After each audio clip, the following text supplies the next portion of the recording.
Assalamualaikum. Sir, I'm Atar Zahir.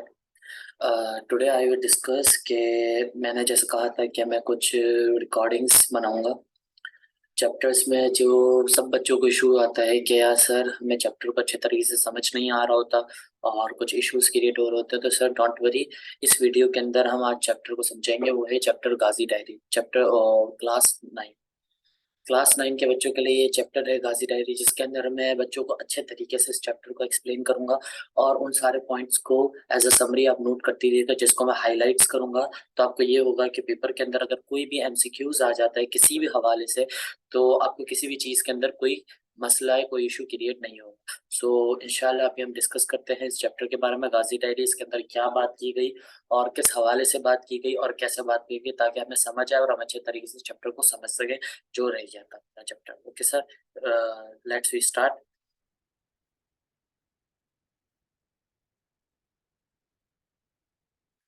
Sir Ghazi diary chapter normally एक बंदी की स्टोरी है जो अपने बारी स्टोरीज जो जो उसके साथ हुआ और उस स्टोरीज के बारे में वो डिस्कस कर रहा होता है। तो सर वो हमारे लिए आसानी होगी थोड़ी सी उस चैप्टर को समझने के लिए। अदरवाइज बचता ये है कि सर इस चैप्टर के अंदर ऐसा क्या था जो हमें समझने की जरूरत है, कुछ इंपॉर्टेंट पॉइंट्स जो हमारे लिए इजी हो जाए समझने के लिए। Sir Ghazi diary, sir start करते हैं इस चैप्टर को। सर गाजी डायरी, गाजी एक शख्स था जो नॉर्मली बताता है कि मैं किन चीज़ों के ऊपर ज़्यादा मैटर करता हूँ और कि मेरे लिए क्या इम्पोर्टेंट है। सर गाजी डायरी, गाजी यानी गाजी वो एक शख्स है जिसको पसंद है राइटिंग्स लिखना वगैरह, उसकी फीलिंग्स के बारे में और एक्सपीरियंस के बारे में। तो सर इसने इसके ऊपर डिस्कशन करी और उसने बहुत सी बातें अपनी डायरी के अंदर लिखी जब वो राइटिंग मूड में हुआ करता था। सर सेकेंडली दूसरी बात ये कि इसने एक स्टोरी लिखी जिसमें उसने बताया कि कैसे हमें काम करना चाहिए और कैसे हमें समझना चाहिए।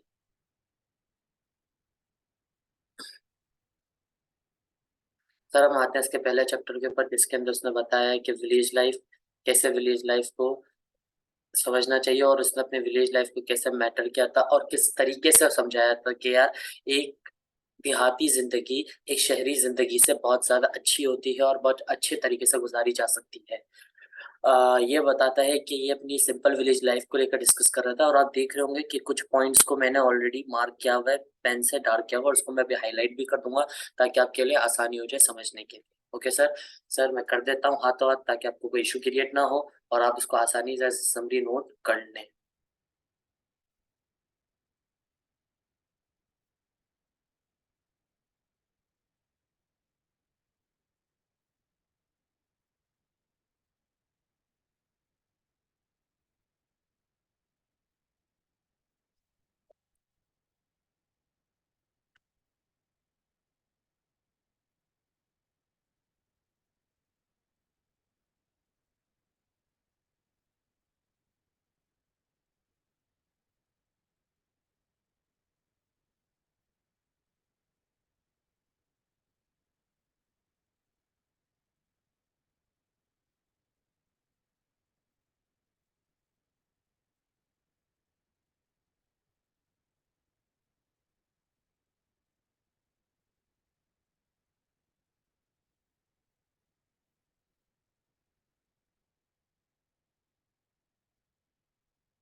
सर मैंने नोट किया और मैं साथ डिस्कस भी करूंगा ताकि आपको आसानी से समझ आ जाए। सर ये बताता है कि यार उसकी विलेज लाइफ जो थी सर, वो किस तरीके से स्पेंड कर रहा था, यानी बता रहा है कि वो कंपेयर कर रहा है अपनी एक सिंपल देहाती जिंदगी को बानिस्बत उस जिंदगी से जो शहरी जिंदगी गुजार रहा है।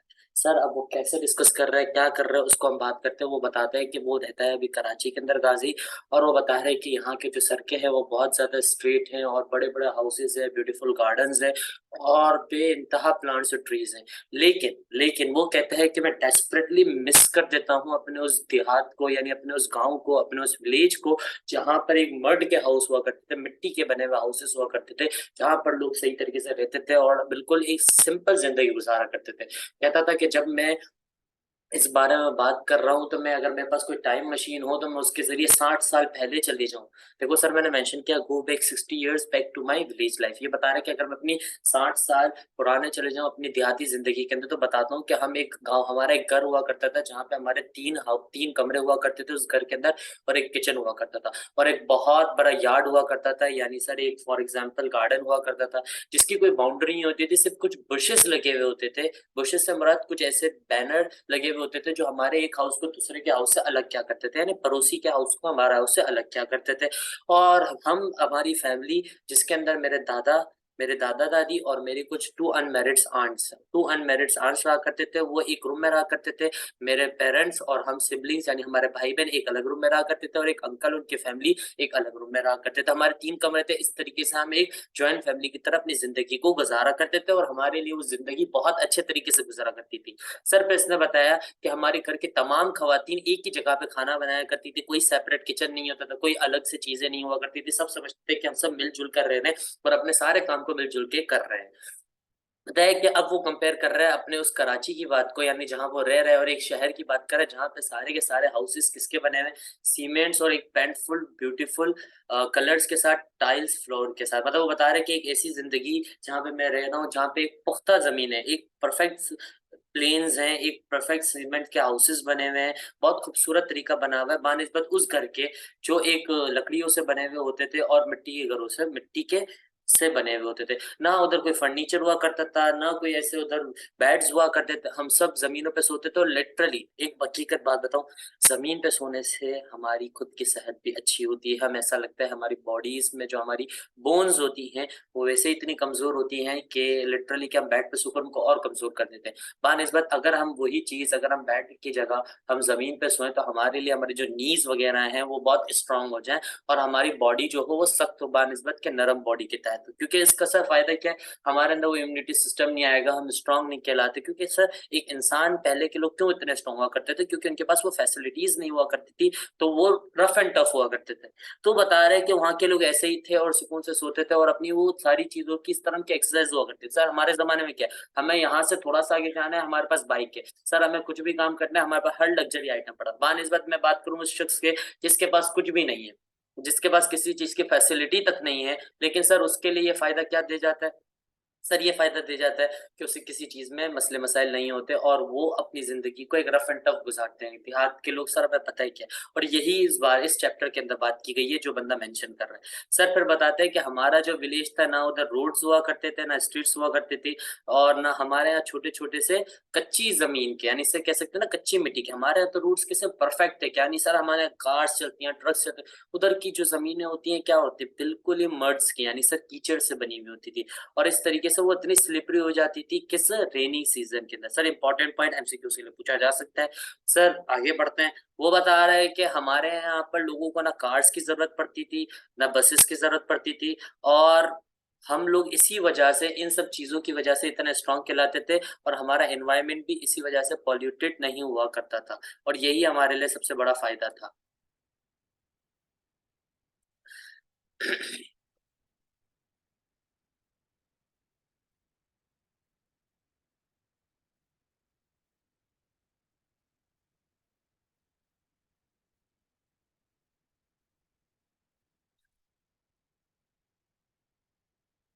सर अब आगे बढ़ते हैं अगले पेज की तरफ, जिसके अंदर बताया गया कि सर अब बता रहा है कि वो कैसी विलेज लाइफ। अभी तक हमने क्या बात करी कि उसने अपने हाउस के बारे में डिस्कस करा, जिसके अंदर उसका एक छोटा सा हाउस हुआ करता था गार्डन में। 60 साल पहले की बात कर रहा है कि वो जहाँ रहा करता था, जहाँ पे एक छोटी सी विलेज लाइफ गुजारी जाती थी, जहां पर हमारे एक बता, वो अपने बारे में बता रहे हैं कि हमारा एक छोटा सा घर, 3 कमरों का घर, जिसके अंदर हम सब मिलजुल कर रहा करते थे। कोई लड़ाई नहीं, कोई कुछ नहीं, सब एक दूसरे से मोहब्बत करते थे, सब एक तरीके से जिंदगी गुजारते थे। और वहाँ के लोग भी ऐसे स्ट्रांग थे कि जमीनों पे सुआ कर, मतलब सोते थे और अपनी जिंदगी को अच्छे से गुजारते थे। और secondly point sir, secondly point ये कि सर वो बताना चाह रहा है कि सर हमारी जिंदगी एक उस लाइफ से ज्यादा बेहतर थी जो हम शहरी जिंदगी गुजार, क्योंकि हमारे पास व्हीकल्स हैं, हमारे पास एक्सरसाइज करने के लिए कोई है ही नहीं। सर सीधी सी बात है, बाइक कार्स ये क्या लगता है, हमें एक्सरसाइज करवाती है, हमें हर चीज में फैसिलिटी दी जाती है, तभी तो हम रफ एंड टफ नहीं है, तभी हमारे इम्यूनिटी सिस्टम इतना स्ट्रांग है, तभी हमें इतनी सारी बीमारियां एक साथ लग जाती हैं। बानस्बत देहात के लोगों की क्यों? क्योंकि एक तो उनका एनवायरनमेंट इतना कूल होता है सर। क्यों? क्योंकि वहां पे इतनी पॉल्यूशन नहीं है। हमारे यहाँ व्हीकल्स की वजह से पॉल्यूशन आ जाते हैं, जो हमारे लिए सबसे ज्यादा इम्पैक्ट होता है। सर फिर हम बात कर रहे हैं अगले इसके ऊपर। इसने अब दूसरी दो चार बातें और करी।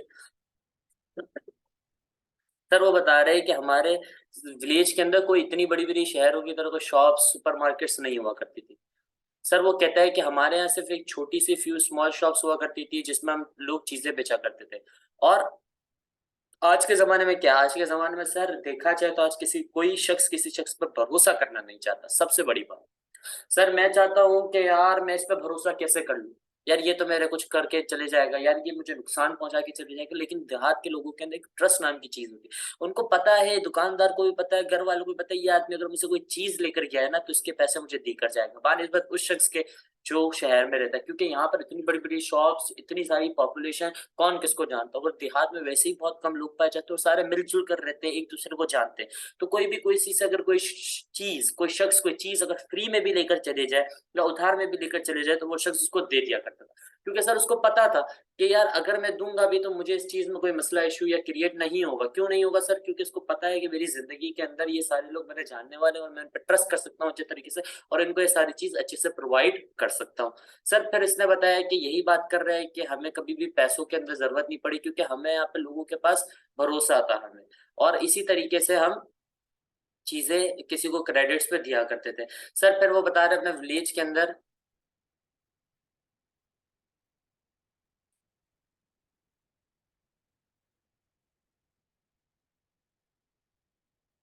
सर फिर इस तरीके से वो अपने बारे में, विलेज के बारे में थोड़ी और डिस्कशन कर रहे हैं कि बताते हैं कि हमारे लोग किस तरीके से एक औताक के अंदर बैठकर ज़िंदगी गुज़ार। Sir what is औताक?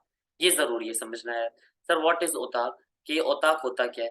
सर औताक एक नॉर्मली उस जगह को कहते हैं जहाँ पर सारे लोग बैठकर डिस्कशन करते हैं और अपनी सारी गॉसिप्स करते हैं, अपने पूरे दिन का हाल-अहवाल बताते हैं, किसी का हाल-अहवाल पूछते हैं, किसी से डिस्कस करते हैं और एक अपनी पूरे दिन की थकान को 1 मिनट में या 5 मिनट में या 1-2 घंटे के अंदर सॉल्व कर लेते हैं। कोई भी मसले-मसाइल हो, किसी भी हवाले से हो। सर इससे क्या होता है? सर इससे क्या होता है? सर इससे हम लोग एक-दूसरे से इंटरैक्ट हो जाते हैं। अब हमारे ज़माने में क्या है सर? सर हमें सोशल लाइफ़ से इतना दूर कर दिया है कि आज के ज़माने में किसी शख़्स के पास किसी के लिए टाइम नहीं है कि वो किसी के लिए टाइम निकाल सके। सर मतलब अगर आज हमें फॉर एग्ज़ाम्पल सर हमारे अपने रिलेटिव, आप बता दो यार आप किससे कितनी दफ़ा मिलने जा चुके हो? किसी से भी नहीं मिले। बहुत ज़माने हो गए यार, आज के ज़माने कौन मिले? अगर मिल भी लिया तो सर सीधी-सी बात है, आज के ज़माने में क्या हो रहा है? व्हाट्सएप पे हम क्या कर देते हैं, ईद मुबारक, चाँद मुबारक, सर ये इस तरीके से सोशलाइज़ेशन होती है। व्हाट्सएप पे एक मैसेज कर दिया, अब किसी की डेथ हो जाए, इन्ना लिल्लाहि व इन्ना इलैहि राजिऊन, he has passed away, sir इस तरीके से कोई होता है? आज के ज़माने में वो सोशल कनेक्शन, लोगों के हाल-अहवाल पूछना, लोगों से जानना, लोगों की मदद करना, ये कहाँ है? ये बहुत ही कहीं जाकर, बहुत दूर जाकर रह गया, जो हमें पता नहीं है। तो यही बता रहे हैं कि हम विलेज के लोग क्या करते थे, हम औताक के अंदर बैठते थे, डिस्कशन करते थे, जो-जो हम बातें करते थे, वो करते थे और उसके अंदर हम अपनी ज़िंदगी का एक अच्छा-सा वक़्त, एक दिन का अच्छा वक़्त लोगों के साथ गुज़ारते थे। लोगों के बारे में जानते थे, उनकी मसले-मसाइल को सॉल्व करने की कोशिश किया करते थे, उनको अच्छे तरीके से जानते थे और बता रहे हैं कि हम लोग उधर बैठकर कुछ गाने भी सुना करते थे, गाया भी करते थे। सर कौन-कौन से गाने? सर ये घाघर का नाम का गाना और एक तंबूरा नाम का इंस्ट्रूमेंट है, जिससे वो अपने सॉन्ग्स गाया करते थे और अपनी ज़िंदगी का, अपने उस वक़्त को एन्जॉय किया करते थे और वुमेन की उधर गाँव की जितनी भी वुमेन्स हुआ करती थी, वो उधर की centre of all there activities कहलाती थी। यानी उधर की सारी एक्टिविटीज़ को देखभाल करना, उनको सँभालना, वो काम किया करती थी और उनको उनका वो पैशन था। हमारे ज़माने में क्या है सर, बिल्कुल चेंज है। सर सीधी-सी बात है कि यार हम देखें एज़ अ अर्बन लाइफ़ और rural life. Sir rural life में क्या है, मतलब वहाँ पर हमारी ज़िंदगी, अर्बन सिटीज़ के अंदर हम आ जाए तो हमें क्या दिखता है कि हम एक वो ज़िंदगी गुज़ार रहे हैं जिसके अंदर हर इंसान अपनी रेस में लगा हुआ है। हर इंसान को अपनी रेस में भागना है कि यार मैं जीत जाऊँ, मैं सक्सेसफुल हो जाऊँ, सामने वाला हार जाए, सामने वाले की जीत ना। यार हमारी स्टूडेंट लाइफ देख लो ना, हर किसी को मार्क्स के अंदर कॉम्पिटिशन, हर चीज़ में कॉम्पिटिशन। ये कॉम्पिटिशन होना, ये होना सर हमें क्या लगता है कि सोशल रख सकता है? कभी भी नहीं रख सकता। हम एक-दूसरे से हमेशा अलग ही रहेंगे इस बात से लेकर। हर किसी के दिल में किसी के लिए बुग्स, हसद, यही इस बारे में इस चैप्टर के अंदर बात की गई और इम्पोर्टेंट पॉइंट्स भी मैं डिस्कस कर रहा हूँ, जैसे मैंने बताया। यही बता रहे कि हम एक दूसरे की कंपनीज को एंजॉय क्या करते थे। सर उसने एक और चीज बहुत अच्छी मेंशन करी कि हम अपनी न्यूज वगैरह को टेलीविजन वगैरह से नहीं सीखा करते थे, ना ही कोई हम एंटरटेनमेंट के लिए फेसबुक या कोई और चीज यूट्यूब वगैरह से अपने एंटरटेनमेंट को पूरा करते थे। और दूसरी बात उसने बताया कि हमारे पास ये किसी को कोई मैसेज करने के लिए एसएमएस और ईमेल्स नहीं हुआ करते थे। अगर कुछ बताना होता, कुछ करना होता तो हम क्या आपस में डिस्कस करते थे, ना कि हम किसी डिवाइसेस के जरिए कर रहे हैं। सर क्या मतलब? सर इसका मतलब साफ यही है, वो कहना चाह रहे हैं कि आज के ज़माने में क्या है, हमें कोई न्यूज़ चाहिए, हमें कुछ एंटरटेनमेंट चाहिए, सर हमें किसी को कोई बात बतानी है, मैंने अभी बताया कि नमाज़-ए-जनाज़ा है, ये है, वो है, व्हाट्सएप के ज़रिए बताते थे। सर सोशल इंटरैक्शन कहाँ गया? कुछ भी नहीं। हमें अगर हम फ्री बैठे हैं तो ऐसा नहीं है कि सर हम अपनी फैमिली के साथ टाइम स्पेंड कर लें। सर हाँ, हम अपने मोबाइल के साथ 1 घंटा टाइम ज़रूर स्पेंड करेंगे। क्यों? क्योंकि सर हमें पता है ना कि उधर हम अपना टाइम स्पेंड करेंगे तो हमें वो फ़ायदा दे जाएगा, कि हम एन्जॉय कर लेंगे, हम अपने मुताबिक चीज़ देख लेंगे। अगर कोई शख्स अपनी माँ से आधा घंटा बैठकर या अपने बाप से आधा घंटा बैठकर बात कर ले, या उनसे अपनी पर्सनल डिस्कशन कर ले, या उनके दुःख ही सुन ले, दादा-दादी से बैठकर, या माँ-बाप तो बहुत दूर हो गए ना, दादा-दादी जो बहुत दूर होते हैं, जो बच्चा हर बच्चा इंटरेक्ट नहीं होता, उनसे हम कहाँ से आधा घंटा, पौना घंटा, 1 घंटा बैठ के बात कर लेते? नहीं करते। सर ज़रूरत ही नहीं है। क्यों नहीं है सर?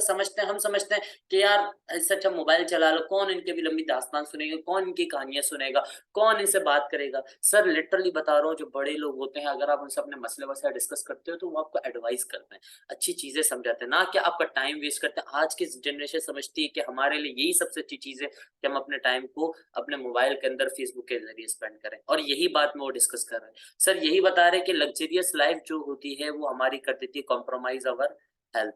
यही बात की गई इसमें, और इस तरीके से हम लोगों से बेइंतहा दूर भी हो जाते हैं। और इस टेक्नोलॉजी ने ह्यूमन टच को तो खत्म कर दिया, लेकिन टाइम मशीन को सबसे ज़्यादा कर दिया। और हम हर शख्स किसी से मिलता है तो खाली ज़रूरत के तौर पर मिलता है। किसी से काम होगा तो ही कॉल करेगा। कोई शख्स किसी शख्स को इसलिए कॉल नहीं करता कि यार चलो उस शख्स का मैं हाल-अहवाल पूछ लूँ, या उससे उसके हाल-अहवाल के बारे में पूछ लूँ, कोई प्रॉब्लम हो, कोई डिस्कशन हो। सर रमज़ान का महीना सबसे बड़ी बात जो चल रहा है। सर इस रमज़ान के महीने के अंदर आप सोचो आपने कौन-सी ऐसी सोशल एक्टिविटीज़ करी जिस वजह से आप कहो कि यार आज मेरी वजह से इस शख्स को फ़ायदा हो गया हो, यार इसके मैंने कोई मसले को सॉल्व कर दिया। हर शख्स अपनी में लगा हुआ, हर शख्स अपने बारे में सोच रहा है। क्यों सोच रहा है सर?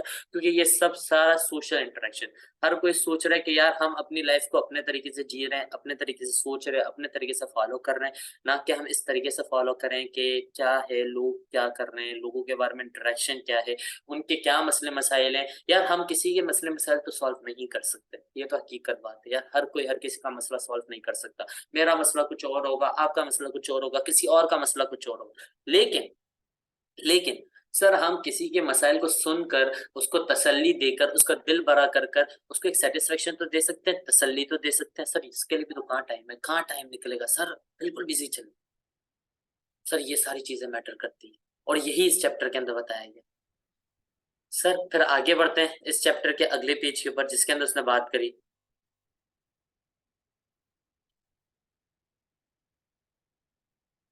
फिर अगले इसके टॉपिक पर आते हैं जिसने बताया कि इसने एक और स्टोरी लिखी थी कि यार हमने देखा बारिश हो जाती है, बहुत से मसले मसाइल क्रिएट हो जाते हैं। सर वही बात आ गई ना, इंसानियत।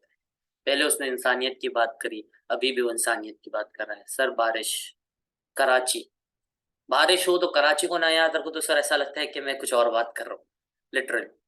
सर जब कराची की बात करूँ और बारिश की बात हो तो ही पता चलता है कि यार जब बारिश आती है और शहर के इंतजामात सही नहीं होते तो कैसे सिटीजन्स को डिफिकल्टीज फेस करनी पड़ती है। It's a very fact, literally fact, जिस बारे में हमें पता नहीं होता। सर इसको आज डिस्कस करते हैं इस चैप्टर को भी, और हम अपने बारे में सीखते हैं। सर आपको पता है मानसून ये एक ऐसा सीजन आता है जिसके दरमियान बहुत ज्यादा बारिश होती है, और हमारे मुल्क में रिसोर्सेज ना होने की वजह से हम एक फ्लड का शिकार हो जाते हैं, जो बात है। सर अभी उसने एक स्टोरी बताई जिसके अंदर उसने अपने देहाती बारे में बताया, अब एक स्टोरी वो बता रहा है जिसके अंदर वो बारिश के मसले मसाइल को बता रहे हैं कि बारिश की वजह से कैसे एक शहर के अंदर कितने मसले मसाइल आ जाते हैं और कैसे फेस करते हैं। सर आपको पता है मानसून एक सीजन जिस वजह से होता है और बारिश हो जाती है, फ्लड्स आ जाते हैं, हर जगह एक प्रॉब्लम क्रिएट हो जाता है।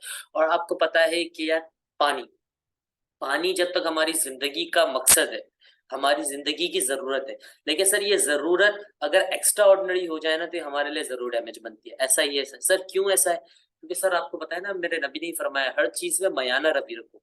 सर किसी भी चीज़ की एक्सेस भी आपको डैमेज कर देती है, और किसी भी चीज़ की जो किल्लत है ना, वो भी आपको डैमेज करती है लिटरल। तो सर पानी एक तरह से हमारे फैसिलिटेट है, लेकिन अगर उस पानी की क्वांटिटी बढ़ जाए, हम उसको ज्यादा यूज कर लें, यूटिलाइज कर लें, तो हमारे लिए ऐसा डैमेज भी बन सकता है। तो यही बताया गया कि बारिश जहां तक हमारे लिए जिंदगी के लिए इंपॉर्टेंट है, इसी तरीके से ये हमारे लिए एक डिवास्टेशन भी है। सर डिवास्टेशन मीन्स तबाही, बर्बादी। पाकिस्तान के अंदर फ्लड्स इसी वजह से ज्यादातर आते हैं क्योंकि हमारे पास ऐसी फैसिलिटीज नहीं है जिस वजह से हम अपने पानी, बारिश के पानी को रोक सके। सर इसी तरीके से बताया गया कि they have serve travelled routes and earliers of time. Sir आपको पता है कि पानी जिंदगी के अंदर सिर्फ इस्तेमाल के लिए काम नहीं आता, बल्कि ट्रेड के लिए भी यूज हो रहा है। फॉर एग्जाम्पल सर, जितनी भी हमारी इम्पोर्ट एक्सपोर्ट्स हैं सर, ये कैसे होती है? शिप्स के जरिए होती है। सर ये शिप्स के जरिए कैसे हो रही होती है?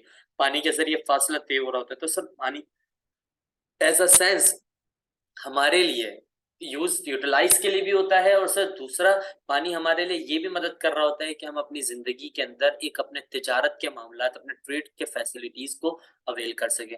तो यही बताया गया कि सर सिर्फ समंदर के जरिए नहीं, सिर्फ दरियाओं के जरिए भी हम अपनी कितनी चीजों को आगे पीछे कर रहे होते हैं और with in a country supply कर रहे होते हैं।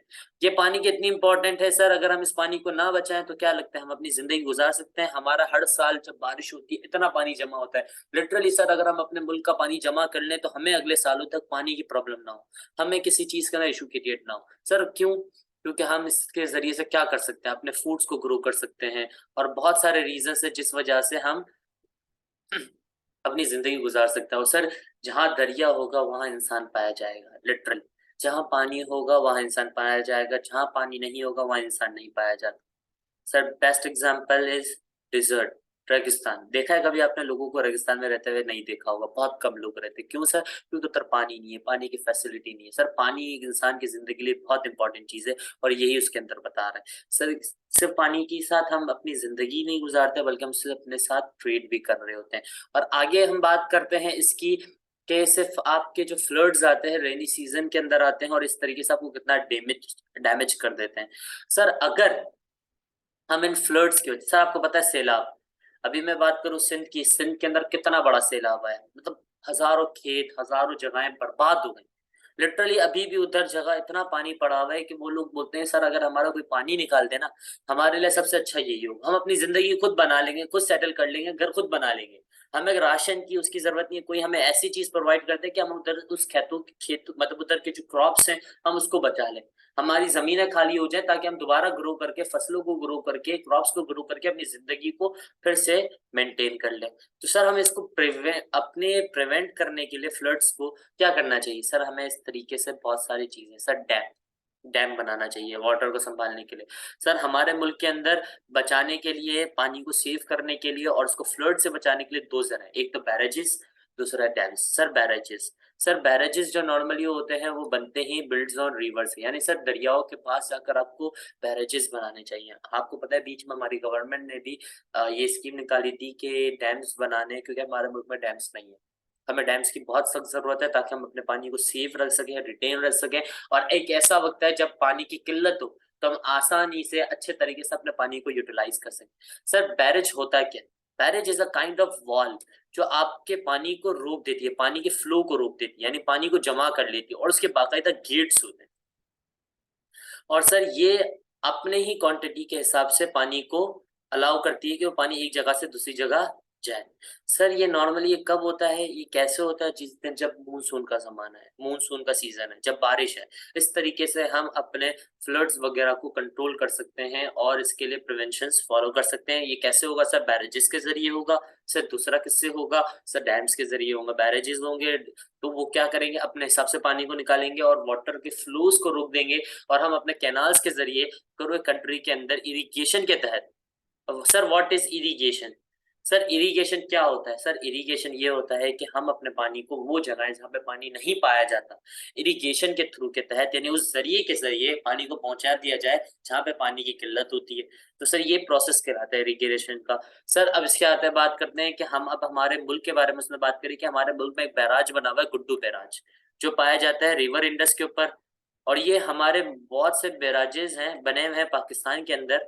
और ये जो है, ये जो जहां बना हुआ है, ये रिवर के 14 किलोमीटर्स की विड्थ पर पाया जाता है। और ये बनाया गया है कि फोर्स द वाटर, पानी को तेज और स्लो बहाव करने के लिए। और ये फैला हुआ है तकरीबन 14 किलोमीटर्स के तहत पर, और बाकायदा इसके अंदर बताया गया कि बैराज जो है वो 11355 किलोमीटर इसकी लेंथ है। सर विड्थ कितनी है? 14 किलोमीटर के तहत लेंथ कितनी है? 1355। और सर ये आपके लिटरली आपको फ्लड से भी बचाएगा, फ्लड्स सैलाबों से भी बचाएगा, आपका पानी सेव करेगा, और literally 1.2 million cusecs can pass through it. हम इसके जरिए 1.2 मिलियन क्यूसेक्स तक भी पानी को फ्लो कर सकते हैं और हमारे मुल्क के इस पानी के प्रॉब्लम को सॉल्व कर सकते हैं। लेकिन सर ये एक है, अगर सर हम ऐसे 10-15 बना लें तो क्या लगता है हमारी जिंदगी के अंदर, पाकिस्तान के अंदर पानी का कभी इशू क्रिएट होगा? कभी भी नहीं होगा। लेकिन सर मसले मसाइल नहीं बनाए हुए, हमारी कौम सोई हुई, उसको जगाना बहुत जरूरी है। इंशाल्लाह जागेंगे, बहुत जरूर जागेंगे, बहुत जल्दी जागेंगे सर।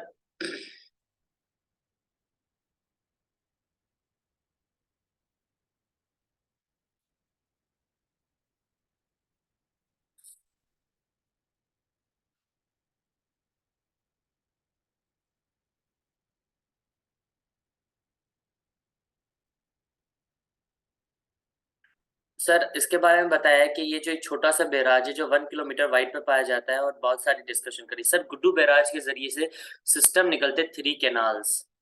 सर इंपॉर्टेंट एमसीक्यूज के लिए, गुड्डू बैराज कहाँ पाया जाता है? रिवर इंडस पे पाया जाता है। सर रिवर इंडस पे तो पाया जाता है गुड्डू बैराज, लेकिन उसकी कैनाल्स कितने हैं? सर 3 मेन कैनाल्स हैं। सर टू कहाँ पाए जाते हैं? 2 कैनाल्स पाए जाते हैं सर राइट बैंक की तरफ। राइट बैंक का मतलब सीधा बैंक नहीं होता, राइट बैंक पाया जाता है मतलब के दरिया के सीधे हाथ पे, जब दरिया का एक साइड होता है, किनारा होता है, उस पे पाया जाता है। और बकाया एक कैनाल पाया जाता है दरिया के उस साइड पर, तो उस बैराज के उस साइड पे पाया जाता है। सर ये 3 नाम लिखे हैं, बेगम Sindh feeder and the desert Pat feeder. Sir ये है, ये राइट बैंक पे पाए जाते हैं।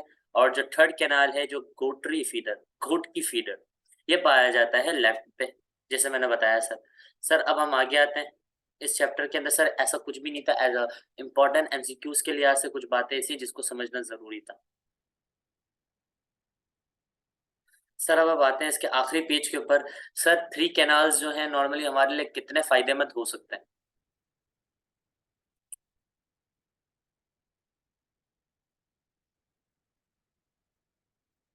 सर ये हमारे जितने भी है ना, लिटरली ये जो 3 कैनाल्स है लार्जेस्ट फीडर कैनाल्स कहलाते हैं दुनिया के अंदर।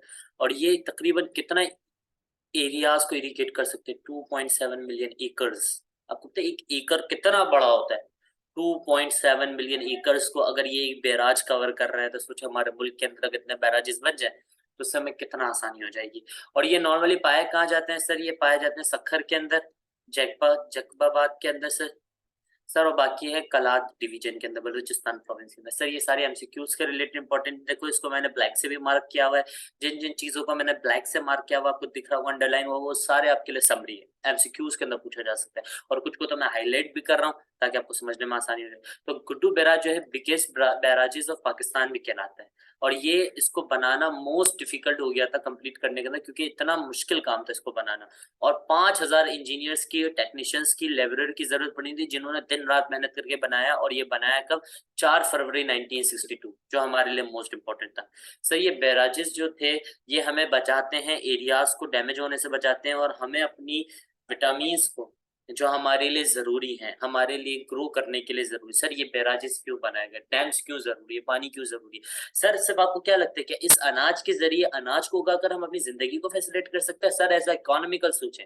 सर ऐसा इकोनॉमिकल अगर मैं सोचूं तो सर एक बात दिमाग में आती है कि अगर मैं ये अनाज उगाकर एक्सपोर्ट करूं, आपको पता है हमारा मुल्क डिफॉल्ट हो रहा है, बहुत से मसले मसाइल चल रहे हैं। सर अगर मैं इस अनाज को उगाकर अगर मैं इसको एक्सपोर्ट कर दूं तो ये हमारे लिए क्या होगा? एज अ फॉरेन एक्सचेंज बनेगा, हम इससे इनकम कमा सकते हैं, हम इससे पैसा कमा सकते हैं, और इसको हम अपने मुल्क पर खर्च कर सकते हैं। सर कर सकते हैं, ये हमारे लिए सबसे बड़ा एक्सपोर्ट का जरिया बने। सर ये ग्रेन्स, ये अनाज, ये आटा, ये चावल, ये कैसे बेनिफिट देंगे? ये सर हम इसको बेच कर अपने मुल्क के अंदर भी बेचेंगे, और अपने मुल्क में तो आपको पता है वैसे आटे का शॉर्टेज चल रहा है। अगर यही पानी की सहूलतें होंगी, हमारे लिए आटा आसानी से हो जाएगा, तो हम आसानी से सेल भी कर सकते हैं, अपने मुल्क में भी यूटिलाइज कर सकते हैं, और अपने कंट्री के तमाम मामला को बेटर कर सकते हैं। क्योंकि आपको पता है पाकिस्तान एक एग्रीकल्चर कंट्री कहलाता है, और ये बहराइच इसलिए इतना इंपॉर्टेंट है हमारे लिए कि हम एक एग्रीकल्चर कंट्री कहलाते हैं, और एग्रीकल्चर करने के लिए सर पानी की सबसे ज्यादा जरूरत है, और ये बहराइच सबसे ज्यादा नेसेसरी है हमारे लिए, जो कि हम इस पर काम नहीं कर रहे और अपने पानी को सेव नहीं कर रहे। ये हमारे लिए बहुत खतरे की बात है, हमें उसके लिए एक्शन लेना चाहिए। But sir as a chapter हमने बहुत सी इंपॉर्टेंट बात करी और समझा। सर एक और बात कुछ हाईलाइट कर लेता हूँ। और मैंने आपको बताया कि ब्लैक से मार्क क्या है, वो भी एज अ समरी रखो इंशाल्लाह। अगर कोई भी एमसीक्यूज आएगा तो यू विल कवर इट, क्योंकि ऑलरेडी मैंने चैप्टर के अंदर से सारी चीजें अच्छे तरीके से कवर करवा दी है और अच्छे से समझा भी दी है। सो जजाकल्ला सर, मिलते हैं अब इंशाल्लाह फिर एक ब्रेक के बाद, और अच्छे से एक नए चैप्टर को समझेंगे।